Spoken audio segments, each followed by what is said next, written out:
Good morning. Warmly welcome for day 7 Walaikum. for element 8 general workplace issues. So I hope you all are fine, mashallah. So in the previous element, one of the topic was remained, that is all about asbestos. And just in a quick nutshell, I would mention, this asbestos containing material is a source of terrible lung diseases, and this asbestos containing material, even at some level, is unavoidable because we use it for coating industry, for this for coating of these certain pipelines for the fire safety or firefighting systems, and also we use in building materials. So some way we are bound to mine these asbestos containing materials, but unfortunately there are terrible outcome if we don't wear the right set of respirators, or we don't do some kind of detailed analysis or assessment only related to asbestos, especially whenever we get a renovation project, for any construction project, especially for renovation or anything relevant to cement industry, or we are like or the sealing industry, just sealing of so in such all materials we use asbestos fibers. But unfortunately, the problem with the asbestos fiber is once it's gone into our lungs, it's hard to get them out, and they'll more deeper penetrated. And a time will come, it will cause lung cancer, breathing issues, even though short term, not very terrible symptoms, but long term is of course fatal for the employees, especially working in textile industry or cement industry or mining industry or even in construction industry. So today our topic is all about the general workplace issues, the general workplace issues. The word itself, the heading itself is highlighting that we are going to discuss the general, kind of challenges or issues day to day within our workplaces actually. And those workplaces means wherever our employees are working. So let's talk about the learning objectives, what we are going to learn so far for this element number 8. It's all about common health, welfare, and work environment requirements in the workplace. Again, we will discuss hazards and control measures for safe working at height. We will be talking about the confined spaces and also the hazards and the control associated with the lone working. We're going to discuss about slip, slips, and fall, like, the main causes, and of course the control as well. And we'll also be discussing about the vehicles in the workplace and what are the hazards and controls. And also we will be discussing and learning something about driving, work-related driving, and how it could be hazardous. And on the other side, what are the control measures? So, but most of all in this segment, since you all are experienced, mashallah, and I hope you have plenty of understanding already, but still let's see how NEBOSH is guiding us. What they are mentioning is health, welfare, and work environment requirements. These are the key elements. These are the key elements as per ILO C120, Hygiene, Commerce and Offices, Convention 1964, number 120. And there is another convention, ILO C167, Safety and Health in Construction Convention, like 1988, number 167. And the both regulations or kind of conventions, they mention employers are responsible to provide cleaned, uncontaminated, potable drinking water. They are also responsible to provide sanitary conveniences and also washing facilities, changing rooms, accommodation for clothing, rest and eating facilities. So whenever you're gonna doing any kind of risk assessment, so of course the workplace general issues must also be addressed, even in your risk assessment. We have a group exercise like what basic facilities would you expect an employer to provide for the following groups of people? like especially for accident and emergency nurse, what facilities an employer must provide, even to the construction worker and office-based accountant. Now, this question will start giving you several kind of information which you're going to observe on day-to-day basis, like what kind of facilities you normally observe, especially for the accident and emergency nurse, even within your own company, and on the other side for construction working and office-based accountant as well. So since you have plenty of ideas, but let's see what NEBOSH is saying here. Like the minimum standard, what they're gonna say is the drinking water. This is the basic single most important requirement, that the drinking water must be provided, like wholesome and also labeled, if not sanitary conveniences, that means sufficient numbers, and of course separate for men and women, protected from weather, clean, lit and ventilated, provision for the disabled as well. Washing facilities, yes, it must be close to toilets and changing rooms. Showers if required, hot and cold water, soap, towels, means of drying. So, like you have already all these facilities, but whenever you hire any contractor or subcontractor, or you visit their facilities or their residential compounds, no harm to double check, during your audit or kind of inspection of those areas, especially the residential compounds of your contractors employees. Like your employees, of course they are enjoying plenty of facilities as per local and international standards, but I'm talking about the indirect employees. That means the subcontractors or contractors of your company. So whenever you go for safety inspections of, so don't miss to visit residential compounds of your contracting employees. Then see if you are providing accommodation, still things would be in much better shape. But if they are responsible to keep their residents separately and manage by themselves, of course, you have right to visit and see in which conditions or what kind of facilities they are providing, to the employees. Same way, these are minimum standards. The changing rooms, especially for special workwear, lit, cleaned, and ventilated, separate facilities for men and women. Accommodation for clothing, yes, lockers, personal clothing clean and secure, separate storage for dirty workwear.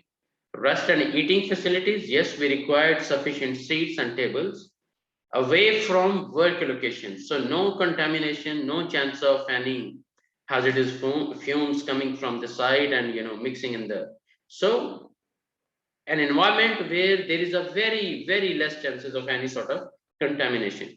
Now, hygienic environment means of preparing hot food and drink, separate facilities for new and expectant mothers as well. These are minimum standards. Space, yes, adequate space to allow workers to perform tasks safely. That is why the site layout is pretty important, because in the site layout, you define space for machines, standing, sitting, all sort of spaces, as per the need of. But yes, as per NEBOSH theories, adequate space to allow workers to perform tasks safely, rather than giving them a very congested area. Much better to have a better, safer place. Now, sitting, appropriate sitting, yes, stable, backrest or footrest where appropriate, because sometime certain kind of jobs regularly if they are doing, so they require some level of backrest or footrest or even stable where appropriate. Ventilation must be sufficient, like the fresh or purified air. Heating, reasonable temperature indoor, like sedentary work 16 degrees Celsius or inactive or seated. Manual work 13 degree. That means lighting should also be adequate lighting. And some more minimum levels achieved, like measured in lux, especially area wise. I always mention, here you can use your environmental engineer, and the moment he'll be performing a study of environmental aspects and impacts, so he will definitely be suggesting, oh, in that area, for that process, that much lux light must be there. Now, natural light is also best.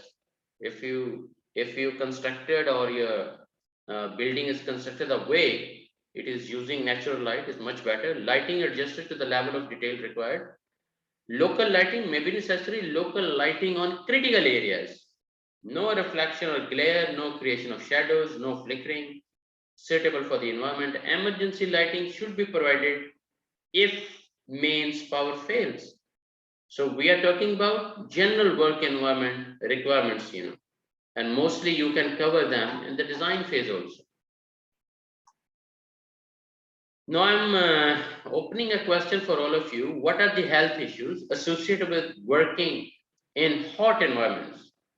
What are the health issues associated with working in hot environments or cold environments? So please feel free to comment.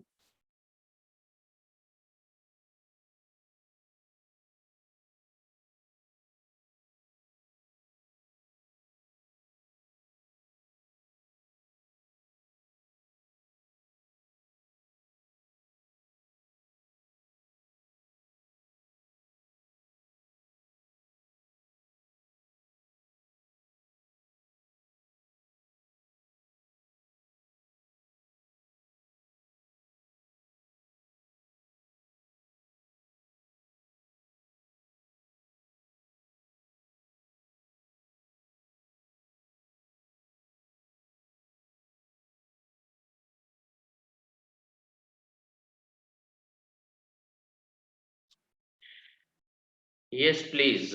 What are the health issues associated with working in hot environment?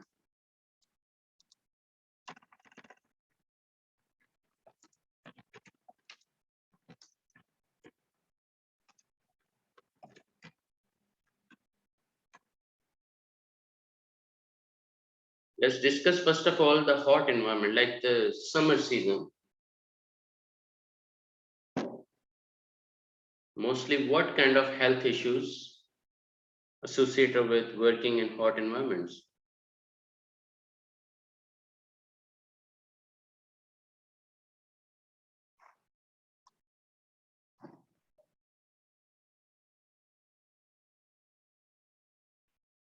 Yes, Mr. Muhammad Al Ghamidi, the heat stroke.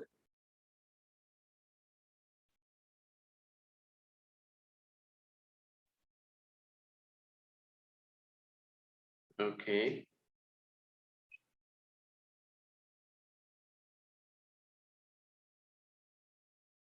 What else?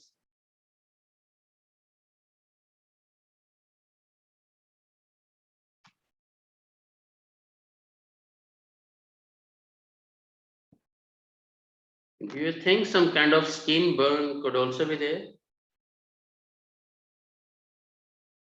Or dehydration?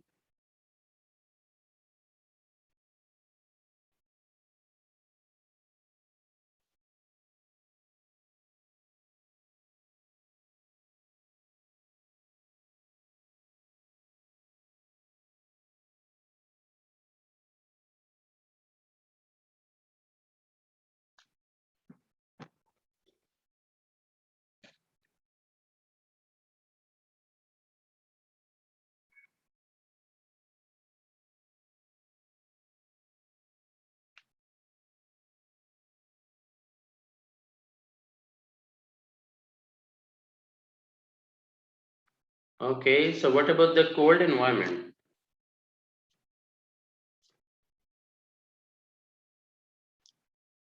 Health issues in cold environment. Like now we have winter season almost near.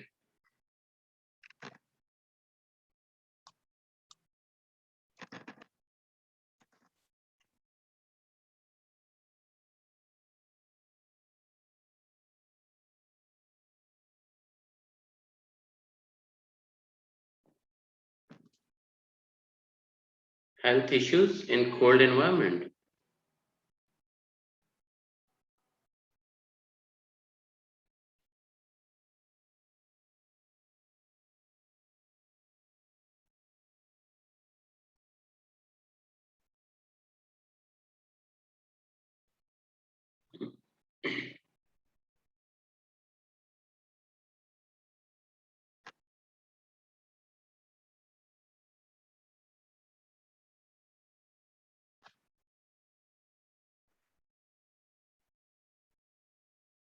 Yes, Mr. Yusuf, frostbite.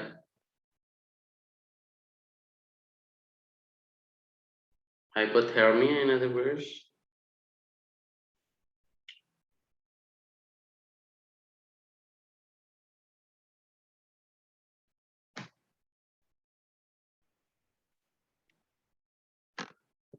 Some people they have terrible discomfort also, like thermal discomfort, we're gonna say, like, and also it can have some decreased performance because some people they don't, used to work in cold environment. It's hard for them even to give the performance. So, and mostly the cold relevant diseases like flu, the throat issues or some kind of this one, all, the diseases related to cold actually. And how we gonna control them? Of course, we need to put some heat stress plans for working in summer season and also for cold. There must be some precautions to be implemented. So let's see what NEBOSH is guiding to us.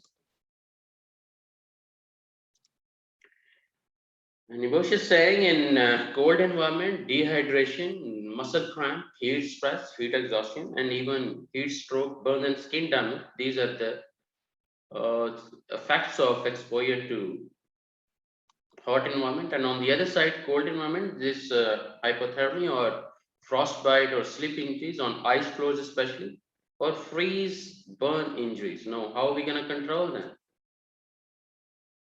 These are some of the preventive measures.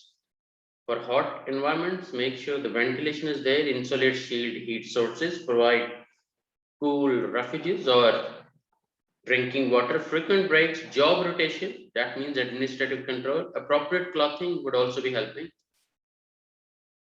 And most importantly, in the cold environment, prevent or protect from drought. Even shield lack cold surfaces, insulating one. Provide warm refuges or even frequent breaks. Job rotation and access to the warm food and drinks. Treat icy floors more carefully. So these are some of the preventive measures to tackle or work in hot and cold environments. Now, working at height. Before we discuss anything about NEBOSH theories, I'm opening one question in the chat box. List of equipments we use for working at height. List of tools and equipment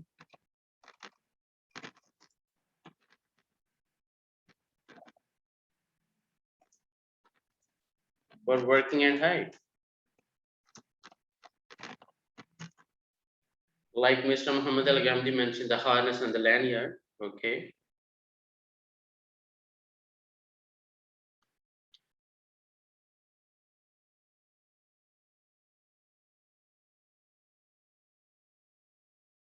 What else, please?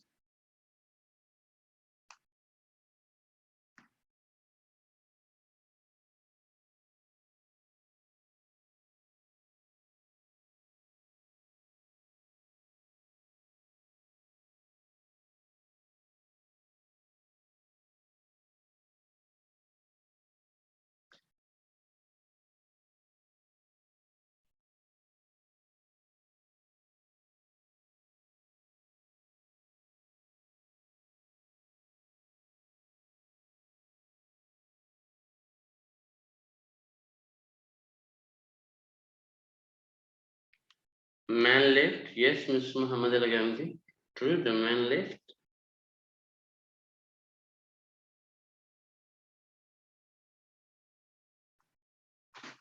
What else we use? I'm expecting few more, please.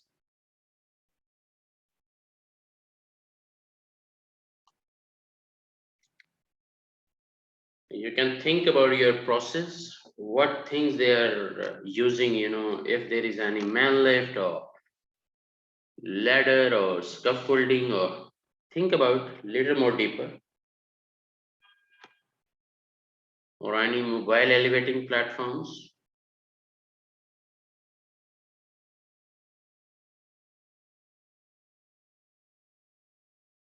Yes, aerial lift or rope access.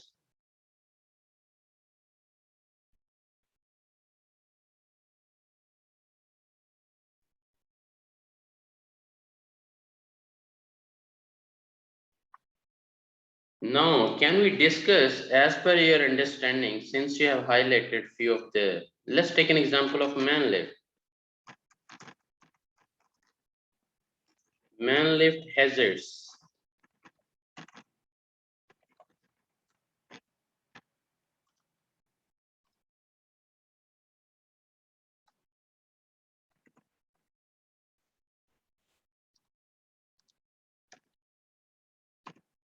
Man lift hazards,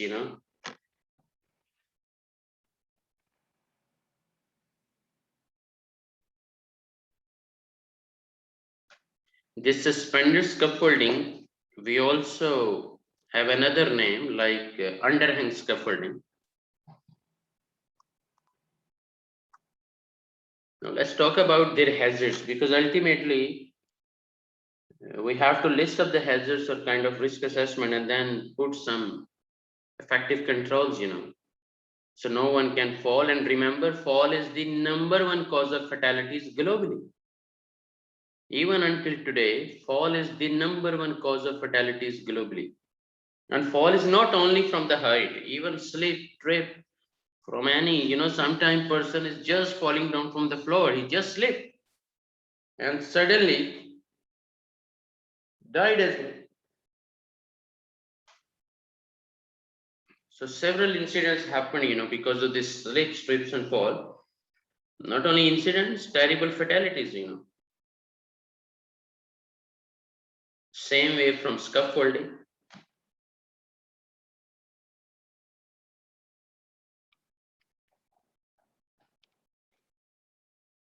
Now let's talk about the hazards of man lift. Excellent, mashallah. So personal or object falling, tip over, structure failures, electrocution or entanglement, contact with objects, ceiling and other overhead obstructions. Brilliant, mashallah.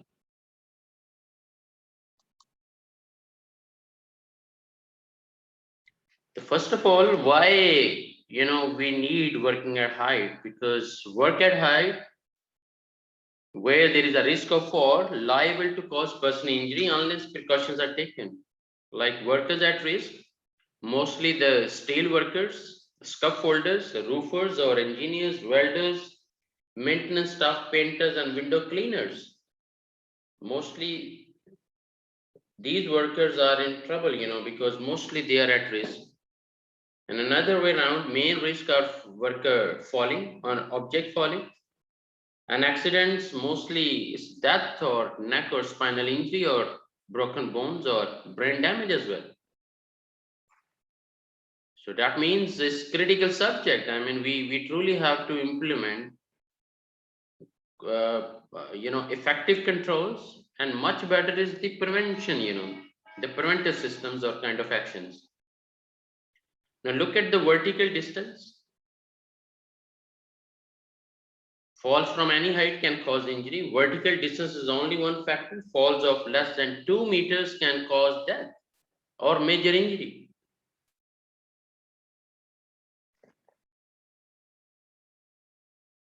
From roofs, roof work include construction and maintenance. And particular danger arise with two types of roof. We have fragile roofs and we have sloping roof. Like roof structure not designed to carry loads, and cement, asbestos, glass, reinforced plastic, etc.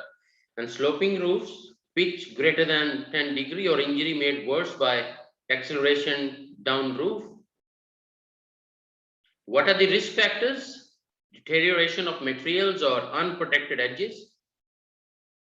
Unprotected edges, like if you have scaffolding but no toe board, that means the edges, or in other words, you can say even no guarding, no guardrails are there.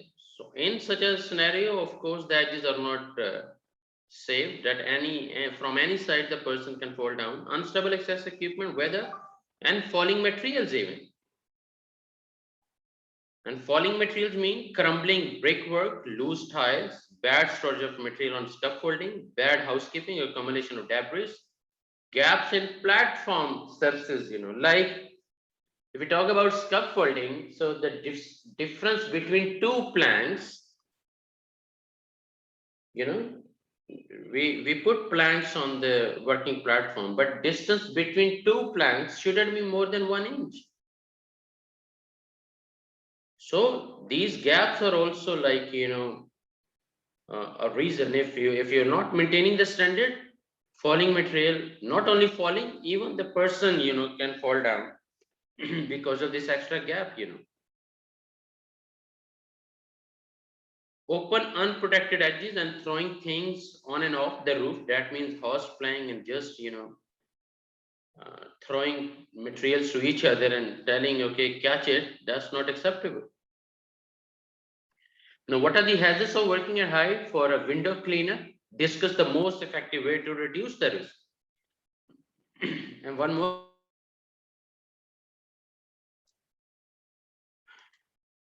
Can you just highlight what are the hazards of working at height for a window cleaner?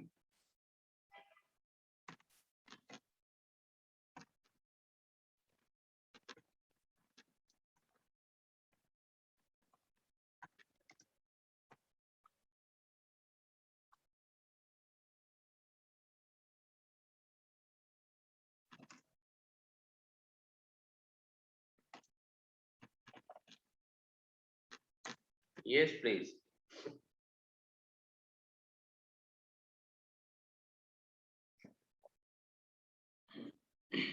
Just specifically, he's taking an example of window cleaner.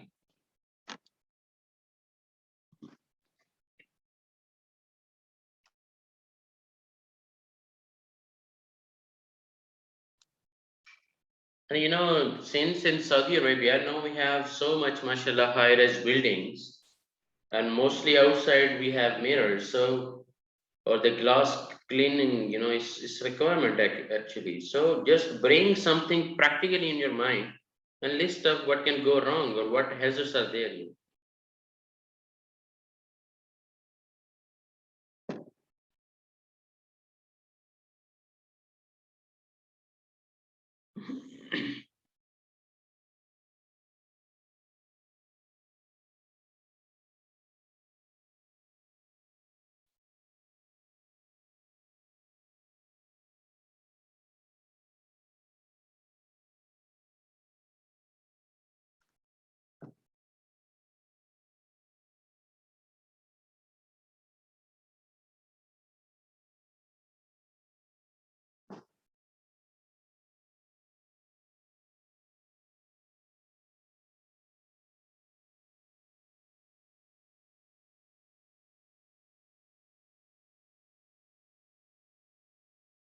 What are the hazards of working at height for a window cleaner?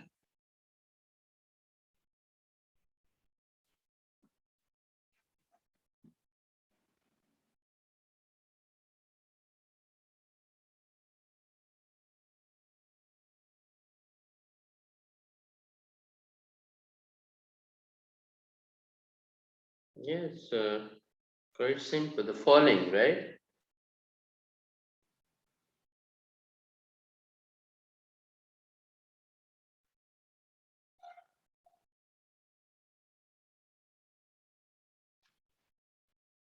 And yes, Mr. Muhammad Al the typical risk like broken glass, falls, overloading the equipment, injuries from rushing jobs.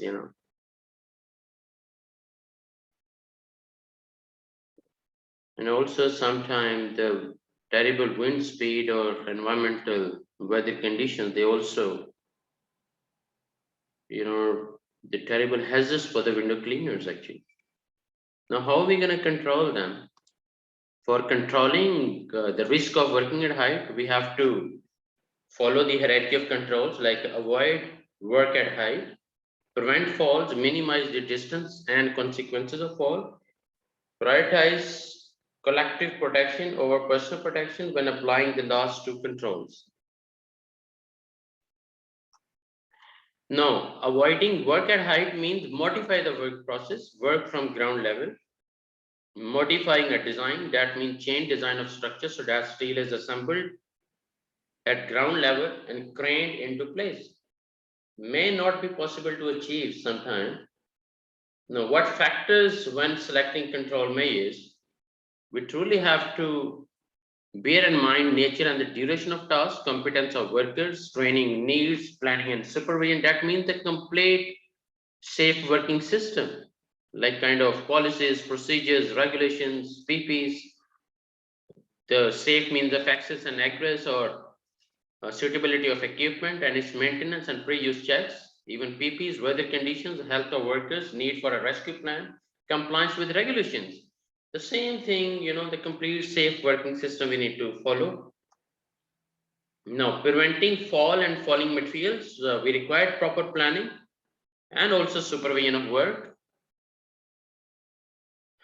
and make sure those responsible for such work should be experienced and should use their knowledge to ensure the selection and use of correct access equipment, correct provision and handling of tools and material, adequate information, instruction and training, and regular inspection of the workplace, work equipment, and work methods, avoiding work in bad weather.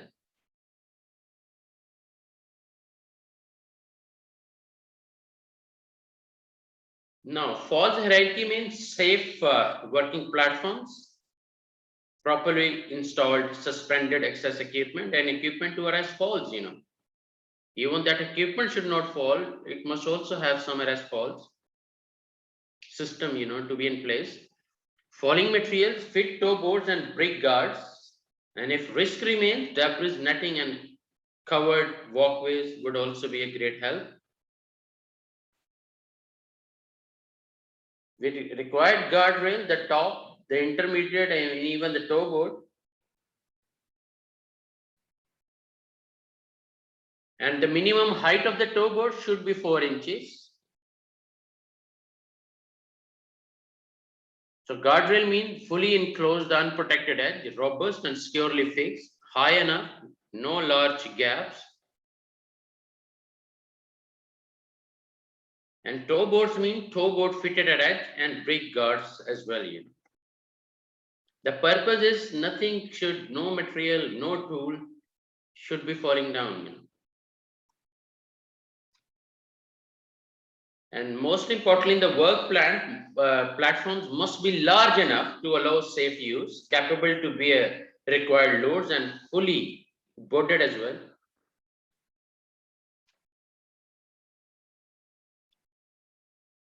We have suspended access equipment. Look at the picture, but make sure it's fully guarded. Two boards are there. Personal suspended access equipment means boatmen's chair, light, short-term work, and similar control to abseiling.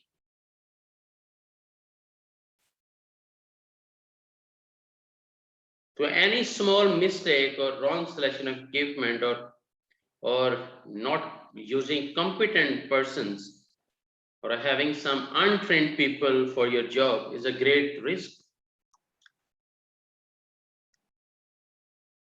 For emergency rescue, reasonably foreseeable events, what we have to do is simply putting up a ladder, mechanical access, mobile elevating work platforms, that means MEWP, mobile elevating work platform, and trained operators. Fall arrest, look at the picture also. Collective protective systems like nets, airbags, soft bags, best systems protect our workers. And I'm sure, mashallah, you guys are quite familiar and will be noticing day to day how the scaffolders are behaving, how the working height is being managed within your company or at your project sites. Now, personal protective systems like fall arrest harness, make sure there is a full body harness, 1 or 2 lanyards, an anchor point. But anchor point must be capable to bear a certain amount of weight, like 5,000 pounds. And training and inspection of equipment, that's also critically important. Provision of equipment, training and instruction, workers should be trained to work at height safely. And this is one of the, I would say, the critical issue with Saudi electricity, because their working at height jobs are one of the most dangerous jobs in the world. And whenever we train Saudi electricity employees or their contractors, mostly we focus, like 90% we focus on practical skills, and 10% theoretical, because practically they have to train how to go up, how to keep themselves safe. Even the rescue from the height, if somebody still God forbid, just hanged up, even with the full body harness and arrest system was there, but still, to rescue them gentlemen, we have to train them practically rather than just theoretically. And worker must have the clear understanding of the hazards, and additional training may be required by law for use of some equipment. Ladders, yes, there are some risks like falling off the ladder, or ladder toppling sideways, or ladder base slipping out from the wall, objects falling from height and contact with live overheads. Now, again, opening a question for all of you, suggest the control measures for safe use of ladders. Suggest the control measures for the safe use of ladders. How we should use ladders, even though it looks very simple subject, but a lot of technicalities are there.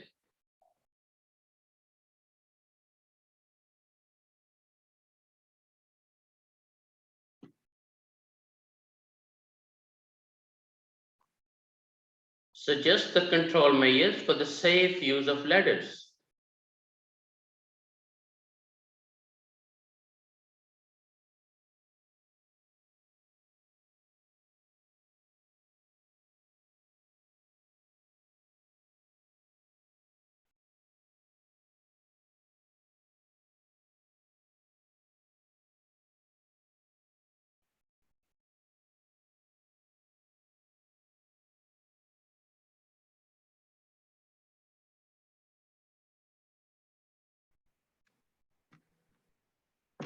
Yes, please, whatever is coming in your mind, much better to type in the chat box, or you can speak up also, it's up to you.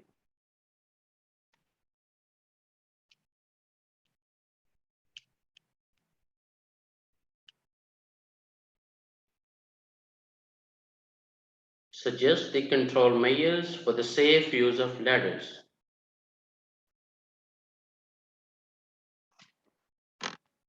And whenever we talk about any equipment, the foundation need to be landed on the floor. That means the floor's level must be, we need a leveled floor. That means a stable surface. And also the ladder itself, we truly have to think about there isn't any crack or damage. Avoid pushing or pulling. Excellent, mashallah. Step ladders from the side. Repeated sideways movement can make ladders wobbly since they are weaker or less stable in those directions. Okay, while climbing, face the step ladder and make sure the strong grip, and also 3 point of contact. The angles of the ladder is also important here, like 75-degree minimum.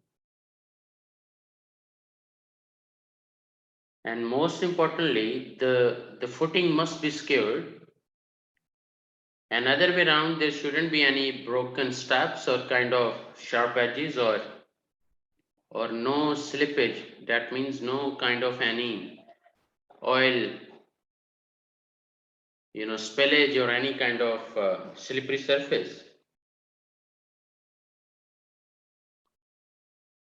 So this is what NEBOSH is guiding us. The sighted away from live overheads, that means away from the electricity, solid flat base and weight supported on stiles, never on rungs. Correct angle like 1 foot rule means 75 degree.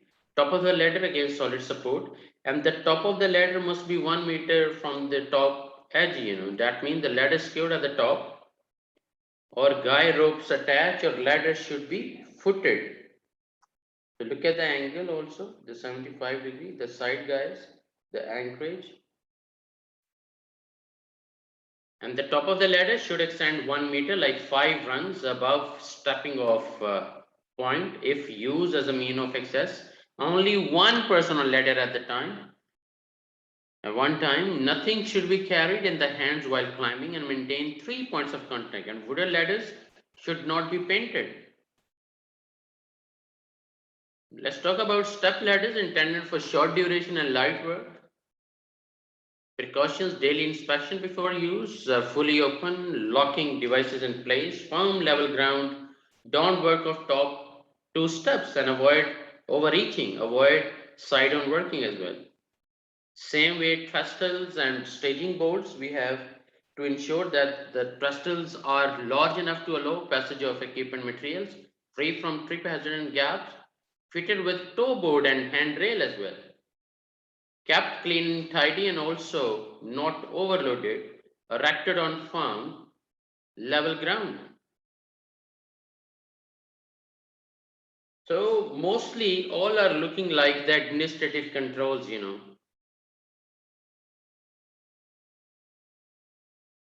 And the daily inspections, as I mentioned several times, that it's not like only tick, tick, tick, that everything is okay. It means you have to stop on each point and double check that if you are ticking that everything is okay, make sure genuinely it is okay. Otherwise, not okay means, and give some description, why you are saying it's not okay. And this trestles or kind of, you will see a lot of bridges also. Even this trestles, for this, for trains also, we use this structure.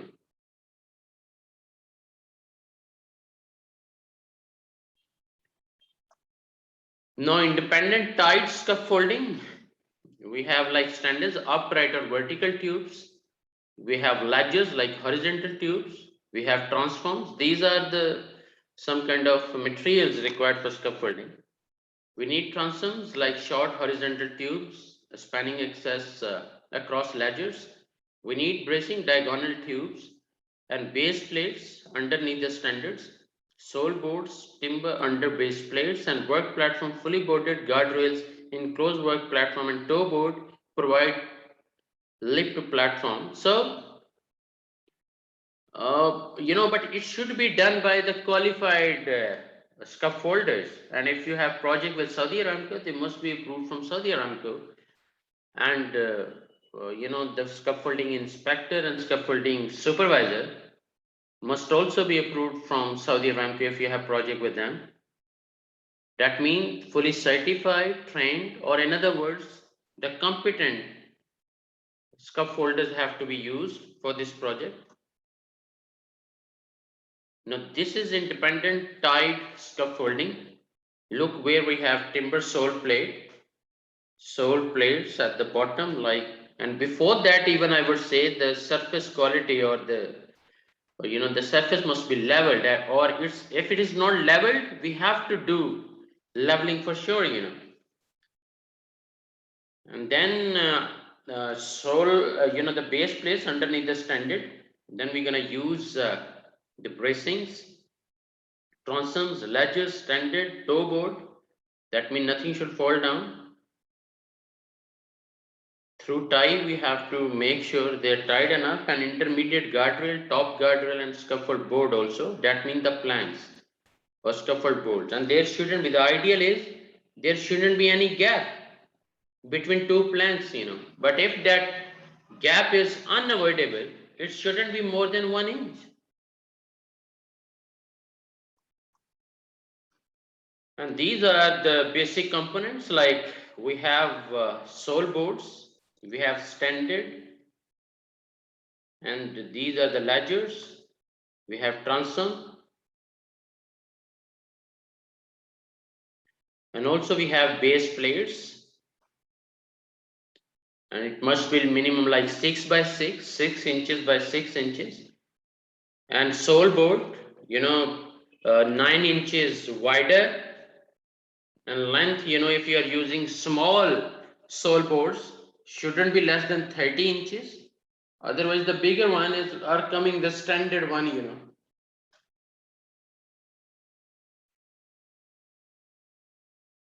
This is called bracing.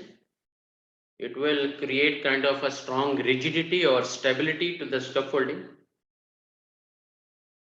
It's not like you have to be fully technical like a scaffolding supervisor or inspector.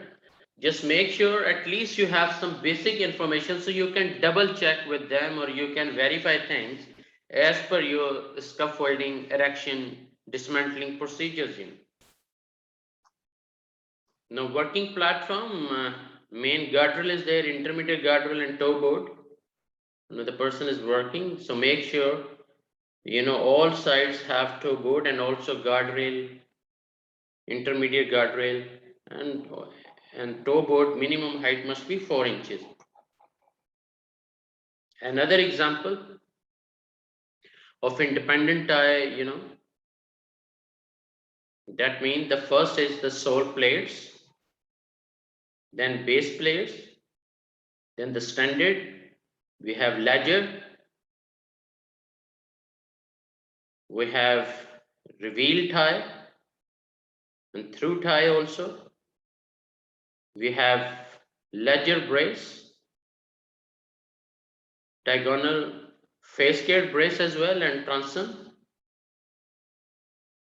We have scaffolding planks, toe board, minimum 4-inch high, and intermediate guardrail, maximum gap 470 mm for brick guard, and also guardrail approximately 1.0 meter height. So that means no erection should be done without proper drawings, without proper planning, in other words. Okay, a scaffold has collapsed in a busy town center. Give reasons why this might have happened. Overall scaffolding have two hazards. Like one is the fall hazard, second one is the collapse. Fall mean any person can fall down, equipment or tools can fall down, or any material, in other words. And the second hazard is the collapse. Now he created a question here. A scaffold has collapsed in a busy town center. Give reasons why this might have happened.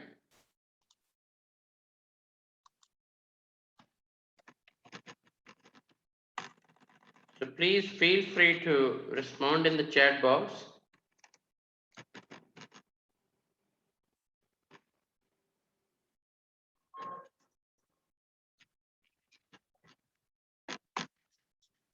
Scaffold collapse reasons.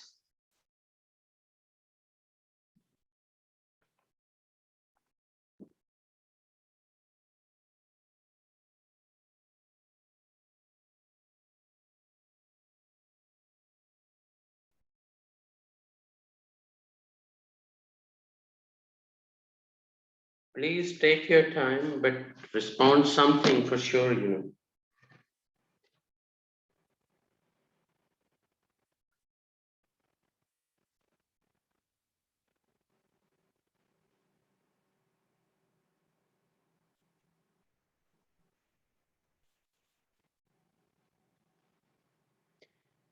Just imagine if the scaffolding ground is not leveled, or the sail board or sole board are not leveled, or if 90-degree the angle of standards are posed is not on 90-degree, or imagine if outside bracings are not using properly. Imagine if wind speed, environmental hazards are ignored. Or maybe if we use untrained, uncertified scaffolders. And yes, Mr. Muhammad Al Ghamdi, the poorly constructed scaffolding, and even the materials quality is not good or kind of overloading. And maybe nearby some vehicle or equipment for excellent, mashallah. But anyhow, these are some like overloaded platform, soft ground, scaffold not tied in, insufficient bracing, standards not upright, standards bent or damaged, high winds, incorrect couplers, scaffold struck by mobile plant, and scaffold erected by incompetent workers, and scaffold not inspected prior to use. These are some of the reasons. Now let's talk about mobile tower scaffolding. Now, what are the risks? Falls from the work platform, objects falling, collapse of the structure, overturn, unintended movement of the wheels, contact with live overheads. What are the precautions? Make sure the guardrails are there, not overloaded, wheels locked, form at level ground, people material of mobile tower when moved, avoid overheads and outer riggers, use as well. No climbing outside of the tower. Training like husbands should make sure the tower not exceed relevant base to height ratio, and tower inspected prior to use and routinely during use at least. So mobile towers, you will see them especially uh, for using just below 20 feet or not more than that, because above than that, of course, you required tubes and couplers, some other system scaffolding, or so it's not like that means there are some limitations also. You can't use mobile tower scaffolding everywhere because it will be used under permissible height also.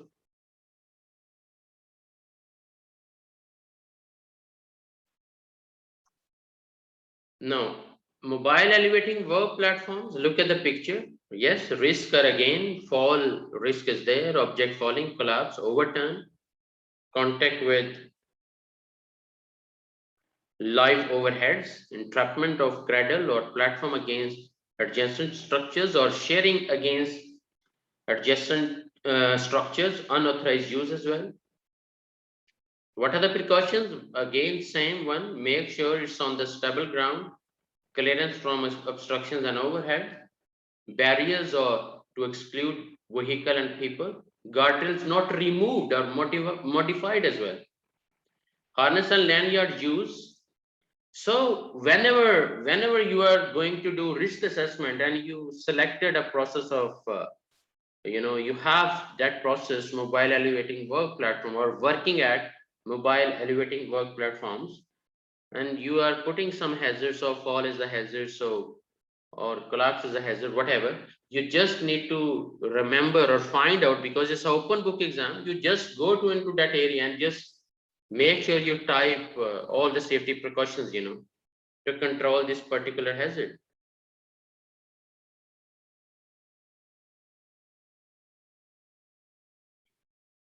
And same way, not to be overloaded, not to be driven, especially the cradle rail, unless designed to do so.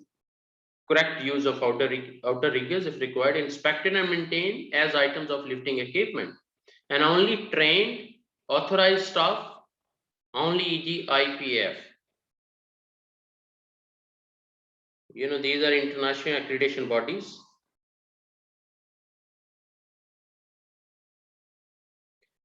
And I'm sharing this PASMA website in our group, like just for your understanding and record for future.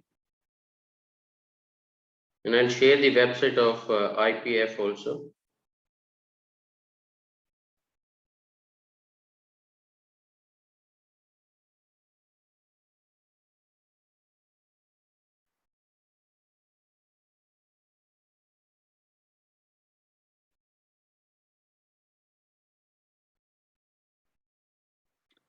So I have shared the both websites in the WhatsApp group because I thought whatever I need to share, much better to share on spot. Now, leading edge protection is all about unprotected edges that are created and move as work progresses. For example, when fixing roof sheets to a steel frame building, safety netting is the preferred protection system or other soft landing system. Safety netting provides collective protection also, but safety nets must be installed as close as possible beneath to the roof surface, securely attached and will withstand a person falling onto them and installed maintained by competent person. Now, since we are talking about the general workplace environment and the rules, now I have another presentation, just kind of a competition, because since we all are experienced, so let's see how you respond to each question. Maybe it will give you some practical insights, how challenging it could be sometime.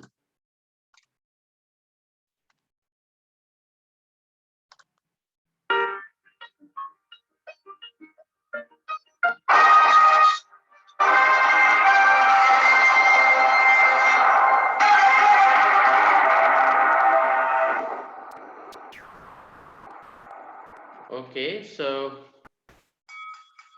basically in this competition, we would have 3 rounds, and for each round, 5 questions. And what I'm gonna show is, I'll share first of all one picture, and then I'll share, one question. And with that question, 4 multiple options or maybe true, false. So let's see in the chat box uh, who can give the right answer.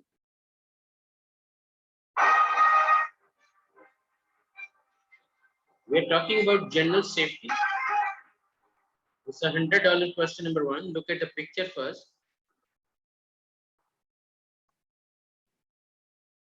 The question is, accidents and near misses should be reported. Like we talk about working at height. So any incident, any near miss must be reported. Like if any material fall down from the scaffold, it must be reported even though the material is safe, even though no one is got injured, still it must be reported.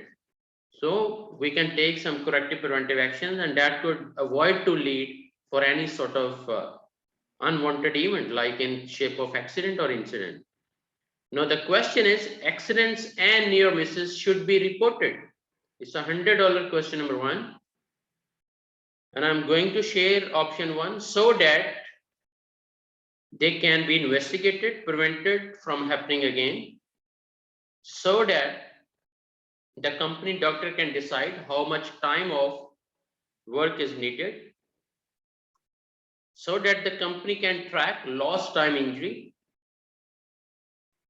so that if any first aid supplies are used, they can be refilled. Now take your time and let me see who can give the right answer. Like Mr. Yusuf, he went with option A. And remember, I need doubt-free answers. That means the confident answers. Might be I can create some other logical question against your answer. I'm gonna say why you are going with A. What is the logic behind? Yes, guys, any other opinion, please?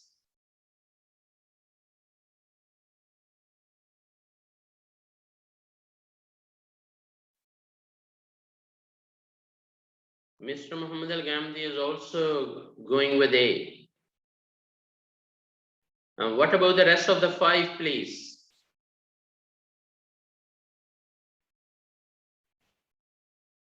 Are you with us or busy somewhere else?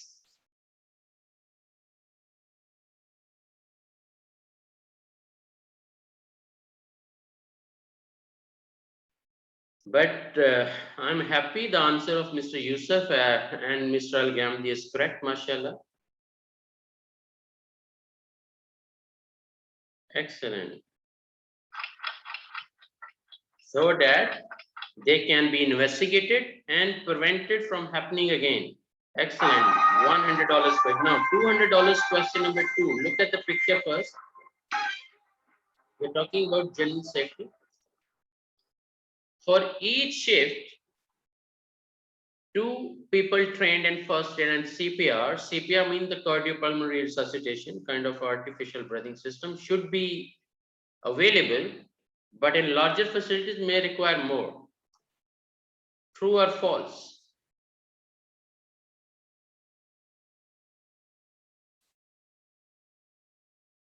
True or false?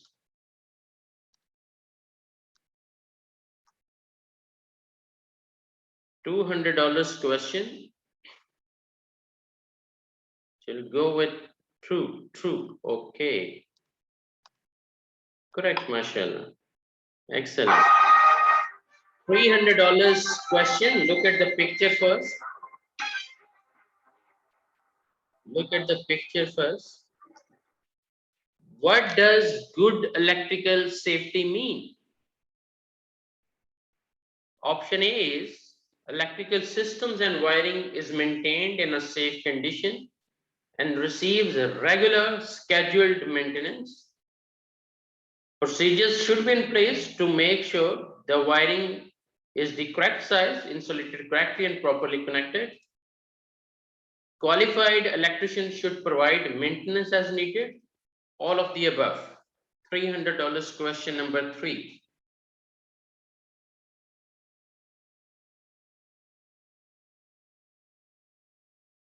Okay, so it's all about D. Correct, mashallah. Excellent. Brilliant. Number 4 question, $500. $500 question is there. Look at the picture, job hazard analysis. To prevent injuries, hazards should be identified, evaluated, and controlled. And that is all about IG2, of NEBOSH IGC training. IG2 is all about hazards need to be identified, evaluated, and controlled. That is why we have risk assessment project. Only one document, risk assessment project. So identify which of the following could be considered a risk. Controlling lifting heavy boxes from a conveyor to a belt, cleaning your car on your day off, pushing finished production on a hand trolley through the shift, both A and C. $500 question number 4.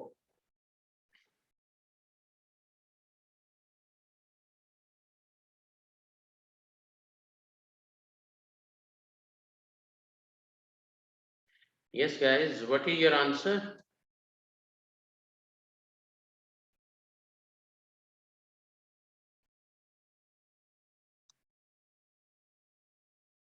Okay, Mr. Yusuf, you'll go with A. Continually lifting heavy boxes from a conveyor to a pallet. Mr. Abdulaziz, you will go with D. That means both A and C. Pushing finished production on a hand trolley throughout the shift. Okay. So, Mr. Yusuf, will you agree with Mr. Abdulaziz or you will still stuck with option A? Because both activities are continuously, throughout the shift they are doing it. That means more chances, is more terrible risk. So the right answer is D. Excellent. Okay, question number 5. $1,000 question is there. Look at the picture first.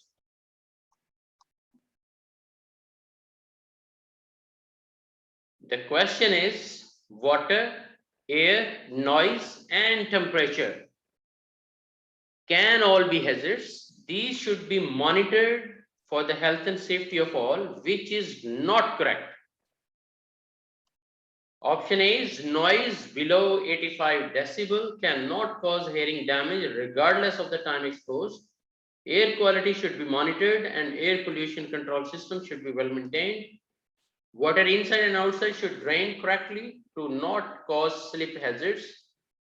Air discharge such as dust, fumes, gas, mist, odor, or smoke, vapor, pollen, soot, carbon, acid, or particulate matter should be controlled to protect people. Question number 5, $1,000 question and the last question of the round number 1.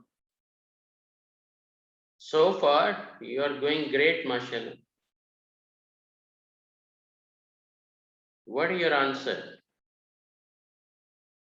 Water, air, noise, and temperature can all be hazards.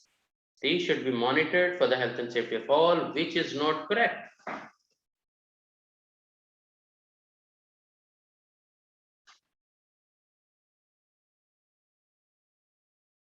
Your answer, please.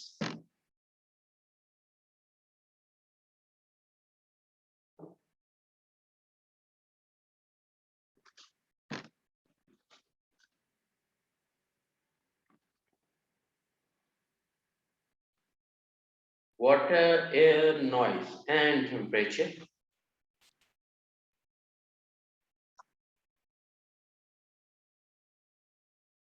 Okay, so Mr. Abdulaziz, you'll go with A, and Mr. Muhammad Al Ghamdi also with A.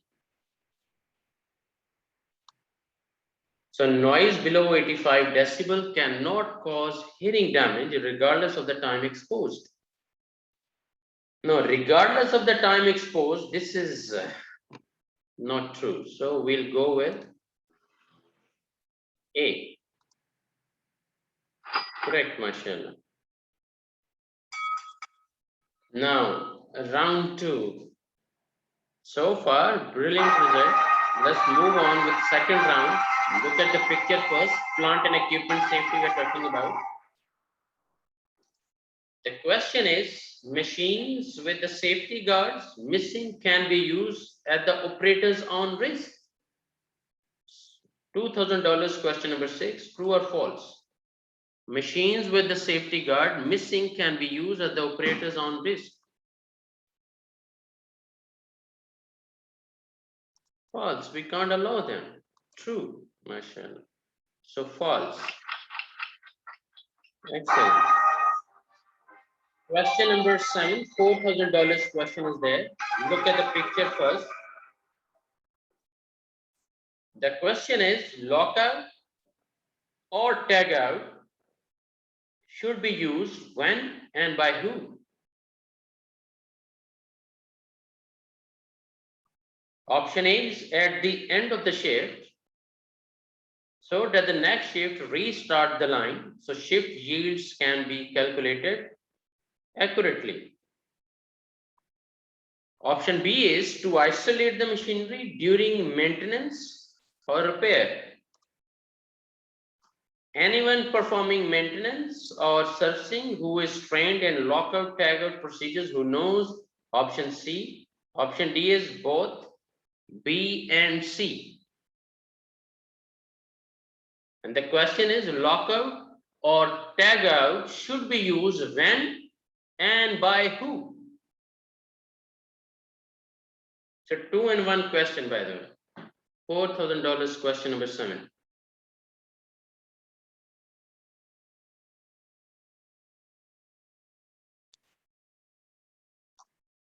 Okay, so Mr. Yusuf, you'll go with D.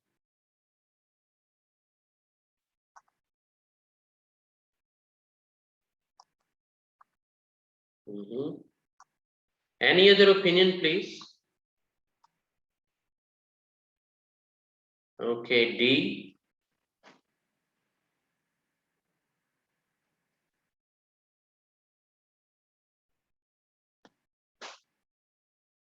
Okay, so the answer is D, both B and C. Excellent. Question number 8, $8,000 question is there. Look at the picture first. The question is, adequate railing or barriers are required for every open-sided floor or platform above which height? I repeat again, adequate railings or barriers are required for every open-sided floor or platform above which height? 0.5 meter, 1.8 meter, 1 meter, or 2 meter. It's talking about the open-sided floors, or kind of platforms, above which height we required railings and barriers. Railings and barriers.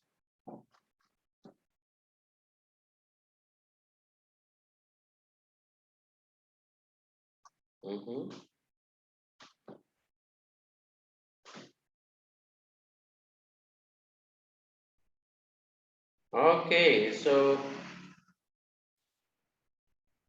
please, I'm giving you another chance. So can you just restudy the question and consider either you will still go with B or you have another option. He's not talking about working at height. Bear in mind, he's not talking about working at height. He's talking about adequate railings or barriers are required for every open-sided floor or platform above which height. Like 1.8 meter means 6 feet. So what if 5 feet are there? What if 4 feet are there? What if 3 feet are there? So will you not put any barriers or kind of railings? If 3 feet height is there or 4 feet or 5 feet, because 1.8 meter means 6 feet. So below that, are you not going to put any barriers or railings? That is the question, That is why I'm questioning option B. So find out, take another chance and let me know your answer,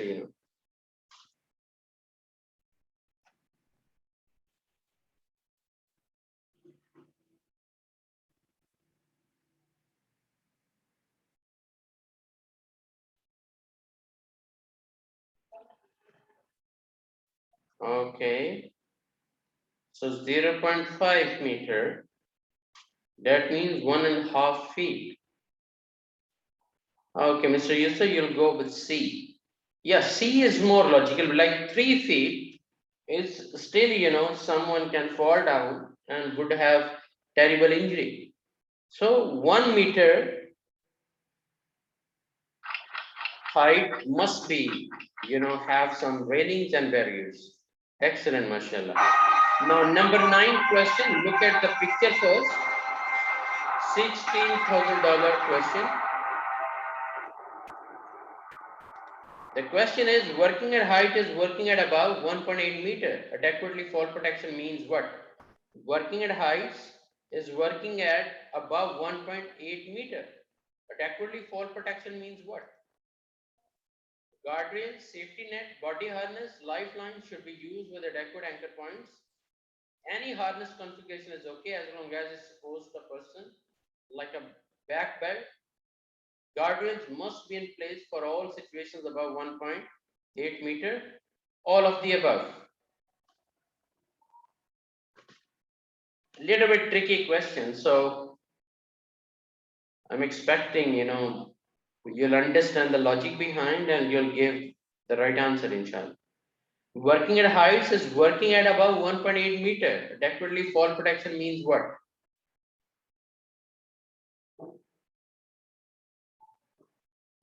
Okay. We'll go with option A.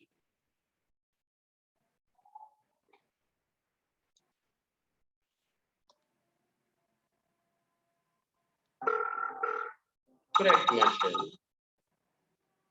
Correct. That means guardrails, safety net, body harnesses, or lifelines should be used with adequate anchor points. So where we can hook. Okay. The last question of round number 2, $32,000 question is there. Look at the picture first. The question is, how should confined or enclosed workplaces such as tanks, pits, boilers, silos, vaults, or be managed? Option A is all confined spaces are identified by signage in language understood by workers. Identified related hazards evaluated before people can enter. Only trained people are permitted to enter confined spaces. All of the above. $32,000 question number 10.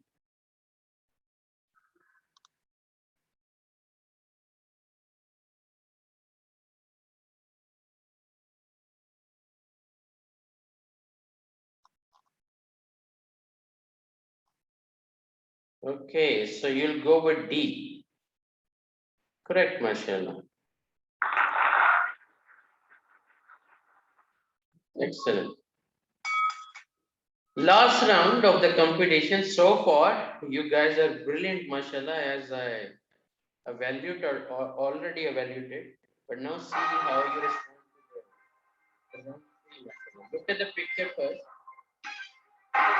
Yesterday we discussed about safety data sheets, kind of material safety data sheets. So now we have a question here. Chemical handling information is contained within the material safety data sheets. Which statement is not correct? Which statement is not correct? MSDS contains identification and composition information for the chemicals. First aid instructions on the MSDS. So there is an accident, you should take the MSDS to the doctor or hospital. Having MSDS means all safety requirements are accounted for and no PP is required. Hazard information including storage requirements and spill instructions. So what is your answer? Because one option is not correct out of 4.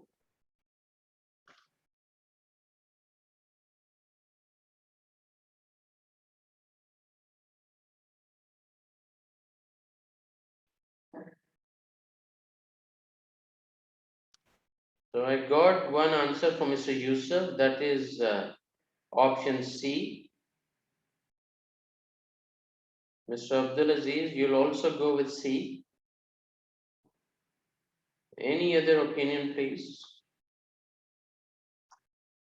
And correct, mashallah, the answer C.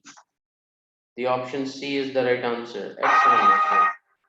Question number 12. Look at the picture first. $125,000 question is there. The question is, emergency eye wash, showers are to be made readily available where corrosives and chemicals are used as recommended by MSDS. So true or false? Emergency eye washers are to be made readily available where corrosives and chemicals are used as recommended by MSDS. What's your answer? True or false?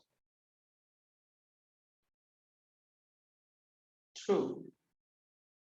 Okay, so quite straightforward answer. True is the right one. No. Question number 13. $250,000 question is there. Look at the picture first. The question is, hearing protection should reduce exposure to less than 85 decibel per 8-hour exposure equivalent. All types of earplugs and masks will provide the same level of protection. True or false?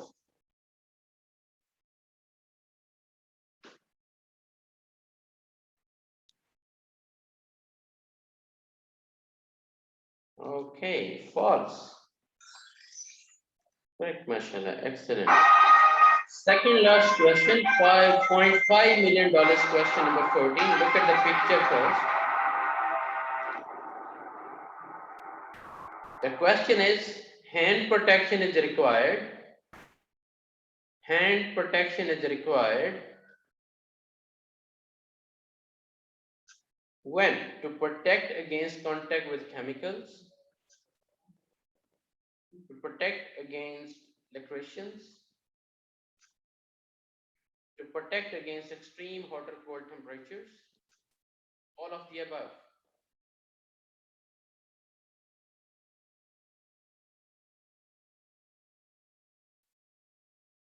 Okay, so you'll go with D.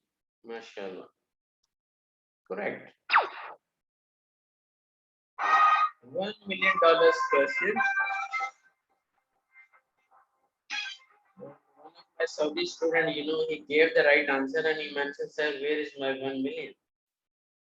So I told, this knowledge is more than 1 million, but why you need $1 million? So he mentioned, the moment I'll get it, I'll have a global tour, I'll visit all the countries and then we'll come back to Saudi Arabia. Before that, I will not come. So I asked him, you just get trained as quick as possible and achieve excellence in your profession and then see how many millions of dollars you will be earning, inshallah. And today is the best profession and one of the best group in Saudi Arabia. And I made him trainer, like I just supported him for train the trainer programs and plenty of qualifications from USA. And now, Alhamdulillah, is quite settled. So you can achieve anything if you have right set of plan in hand, your educational or kind of personal development plan, for next 2 years, for next 5 years, or for next 10 years. So then see the result, inshallah. So $1 million question is there. Look at the picture first. Respiratory protection requirements includes what?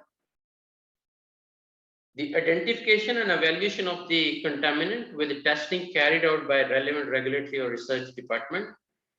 An emergency plan for anything suffering asthma. A variety of masks and filter specs so workers can look good wearing when wearing. Annual chest TB X-ray for all staff. What is your answer? Respiratory protection requirements includes what?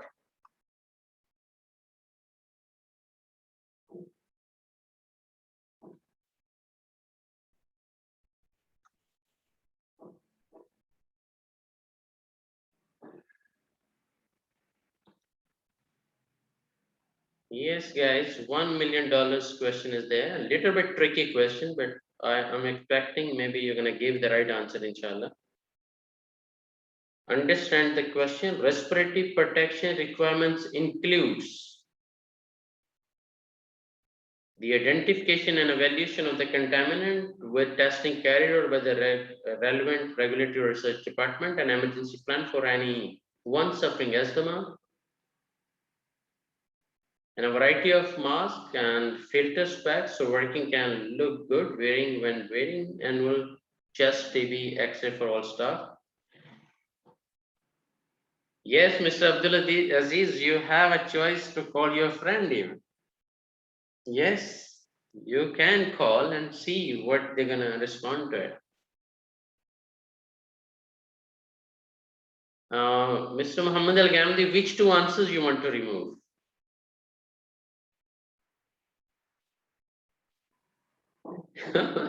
No, Mr. Yusuf, you are the best doctor of yourself, mashallah. Just focus and see, you'll be right on track, inshallah.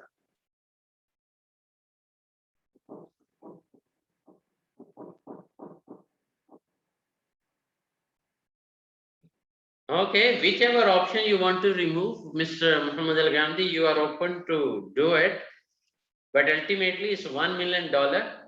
It's not easy to get them. So let's see who will be the winner, inshallah. I'm just waiting for the options. Respiratory protection requirements includes what? A little bit tricky question, but let's see, inshallah. Yesterday, we focused a lot about chemicals and respirators.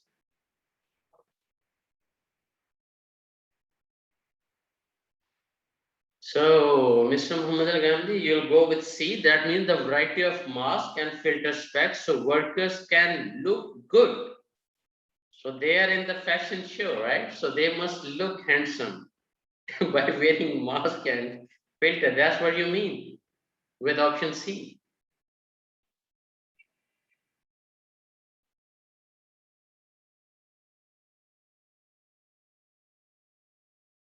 Take your time and let me know who can give the right answer.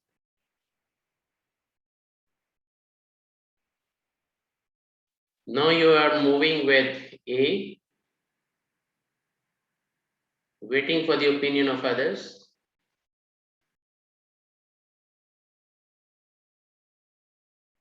$1 million question number 15. Respiratory protection requirements includes what? No, I'm still okay, Mr. Al Gandhi. I'm not, I'm very much flexible person, so don't worry about it. You still have right to move your options here and there, because I'm not going to tell the final answer until I have your opinions, the final opinions. Good. Okay, so Mr. Yusuf, you'll go with A. Any other one, please?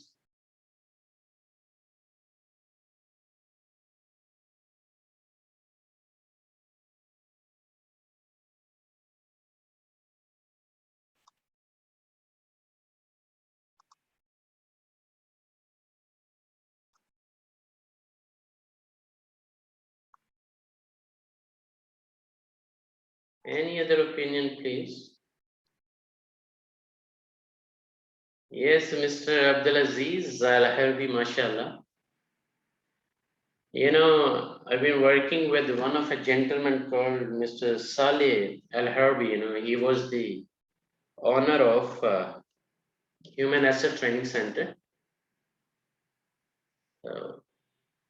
The great motivator, always encouraging me to move on, and I'm with you, inshallah, after Allah's blessings.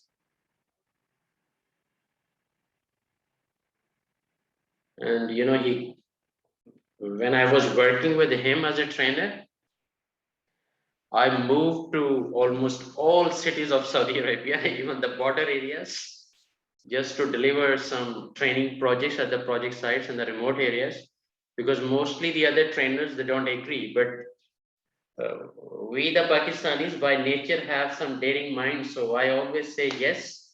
If it's a border area, no problem. So I'll still move there and enjoy some diversity, maybe some new environment. And through that mindset, I visited almost all the cities of Saudi Arabia and different project sites, even in the middle of the desert. And so it's, but unfortunately, because of brain tumor, he just, left this world. And I still remember, that's why, I got here this Saleh Al Harbi, mashallah. And Al Harbi, you guys are amazing, mashallah. Okay, Mr. Yusuf, are you still with option A?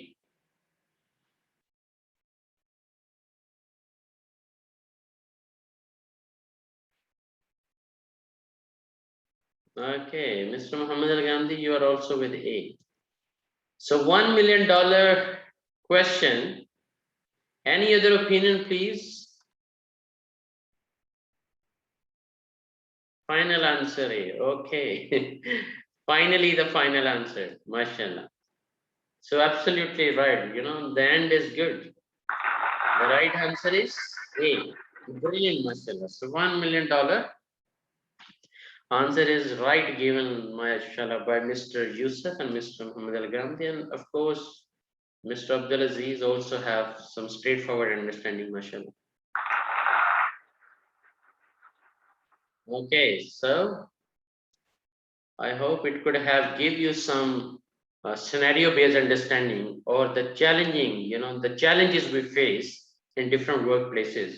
And we have to take some options, which option is the best option. And we get help from the standards, from regulations, from our internal SOPs, and also based on our experience also.